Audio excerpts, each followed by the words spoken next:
ಏಳನೇ ಪಾಯಿಂಟಲ್ಲಿ ಈಗ ಉತ್ಖನನ ಕಾರ್ಯ ಆಗ್ತಾ ಇರತಕ್ಕಂಥದ್ದು ಪ್ರಮುಖವಾಗಿ.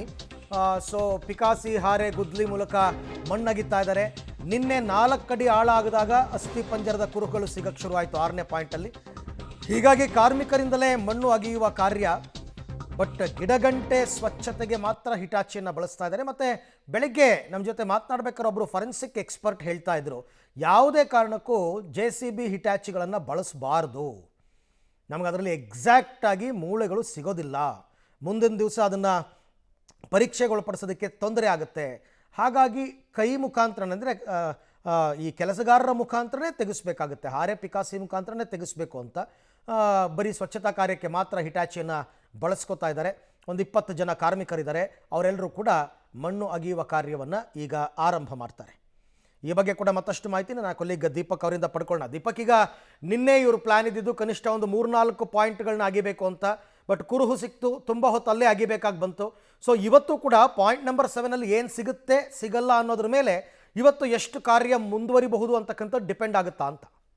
ಖಂಡಿತ ಅರವಿಂದ್, ಆರಂಭದ ದಿವಸಗಳಲ್ಲಿ ನದಿ ತೀರದಲ್ಲೇ ಇರೋದ್ರಿಂದ 1 ಪಾಯಿಂಟ್ನಲ್ಲಿ ಮಾತ್ರ ಅಗೆದ್ರು. ಆ ನಂತರದ ದಿವಸ 4 ಪಾಯಿಂಟ್ಗಳನ್ನು ಅಗೆಯೋದಕ್ಕೆ ಮುಂದಾದರು. ಅದರಲ್ಲೂ ಕೂಡ ಅವರು ಸಕ್ಸಸ್ ಆಗಿರುವಂಥದ್ದು. ಕಾರಣ ಏನಂತಂದರೆ ಅಲ್ಲಿ ಯಾವುದೇ ದಾಖಲೆಗಳು ಸಿಗದೇ ಇರೋದ್ರ ಕಾರಣ ನೆಕ್ಸ್ಟ್ ಪಾಯಿಂಟ್ಗೆ ಅವರು ಹೋಗ್ತಾ ಇದ್ರು. ಆದರೆ 6ನೇ ಪಾಯಿಂಟ್ನಲ್ಲಿ ಸುಮಾರು 10ರಿಂದ 12 ಮೂಳೆಗಳು ಸಿಕ್ಕಿರೋದ್ರಿಂದ ಮತ್ತು ಬುರುಡೆ ಚೂರಾಗಿರುವಂಥ ಪೀಸ್ಗಳು ಸಿಕ್ಕಿರೋದ್ರಿಂದ ಅಲ್ಲಿ ನಿನ್ನೆ ಸಂಜೆ 7:30 7:40ವರೆಗೂ ಕೂಡ ಅಧಿಕಾರಿಗಳು ಅಲ್ಲೇ ಇದ್ದರು.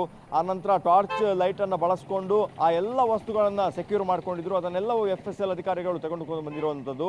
ಹಾಗಾಗಿ ಇವತ್ತು 7ನೇ ಪಾಯಿಂಟ್ ಇನ್ನೊಂದು ಅರ್ಧ ಗಂಟೆ ಒಳಗೆ ಗೊತ್ತಾಗ್ತದೆ. ಅಷ್ಟರವರೆಗೆ ಒಂದು 2-3 ಫೀಟ್ನಷ್ಟು ಆಳಕ್ಕೆ ಹೋಗ್ತಾರೆ. ಯಾವುದಾದ್ರೂ ಅಲ್ಲಿ ಸಾಕ್ಷಿ ಪುರಾವೆಗಳು ಸಿಕ್ಕರೆ ಇವತ್ತು ಸಂಜೆಯವರೆಗೂ ಕೂಡ ಒಂದೇ ಪಾಯಿಂಟ್ನಲ್ಲಿ ಅವರು ಉತ್ಖನನವನ್ನು ಮಾಡುವಂಥ ಸಾಧ್ಯತೆ ಇದೆ.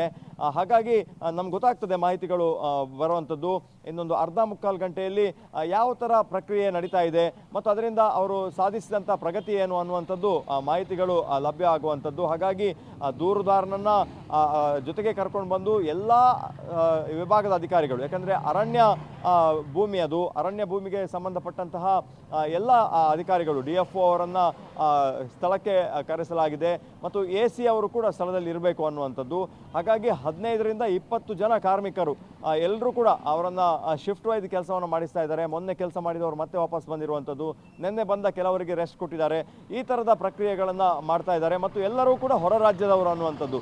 ಸ್ಥಳೀಯರಾದರೆ ಅದರ ಮೇಲೆ ಮತ್ತೊಂದು ಡೌಟ್ ಬರುವಂಥ ಸಾಧ್ಯತೆ ಇದೆ. ಹಾಗಾಗಿ ಎಲ್ಲ ಹೊರ ರಾಜ್ಯದ ಕಾರ್ಮಿಕರನ್ನು ಈ ಅಗೆಯುವಂಥ ಪ್ರಕ್ರಿಯೆಗೆ ಬಳಕೆ ಮಾಡಿರುವಂಥದ್ದು. ಅರವಿಂದ್, ಓಕೆ, ಹಾಗೆ ಸಂಪರ್ಕದಲ್ಲಿರಿ ದೀಪಕ್, ನಿಮ್ಮ ಜೊತೆ ಮತ್ತೆ ಮಾತನಾಡ್ತೀನಿ. ಒಟ್ಟಾರೆ ಈಗ ಇನ್ನೊಂದು ಅರ್ಧ-ಮುಕ್ಕಾಲು ಗಂಟೆಗೆ ಈ ಪಾಯಿಂಟ್ ನಂಬರ್ 7 ಏನು ಅಂತ. ಬಟ್ ಆತ ಹೇಳೋ ಪ್ರಕಾರ ಇಲ್ಲಿ ತುಂಬ ಶವಗಳನ್ನ ಹೂತಿದ್ದೀನಿ ಅಂತ ದೂರದಾರ ಹೇಳ್ತಾ ಇರೋದು point number 7 ಆಸುಪಾಸು.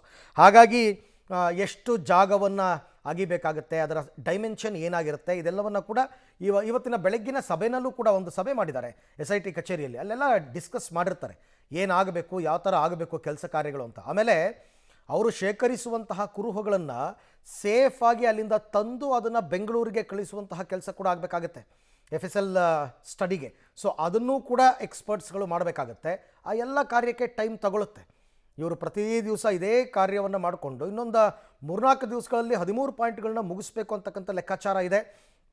Again it depends ಏನು ಸಿಕ್ತು ಏನು ಸಿಗಲಿಲ್ಲ ಅನ್ನೋದ್ರ ಮೇಲೆ ಅವೆಲ್ಲವೂ ಕೂಡ ನಿರ್ಧಾರ ಆಗುತ್ತೆ. ಬಟ್ ಪ್ರಣವ್ ಮೊಹಂತಿ ಅವರು ಹೇಳೋ ಪ್ರಕಾರ ನಾವು ಇನ್ನೂ ಕೂಡ ತುಂಬ ಆರಂಭಿಕ ಹಂತದಲ್ಲಿದ್ದೀವಿ, ಇನ್ನೂ ಸಾಕ್ಷಿಗಳ ಹುಡುಕಾಟದಲ್ಲಿದ್ದೀವಿ.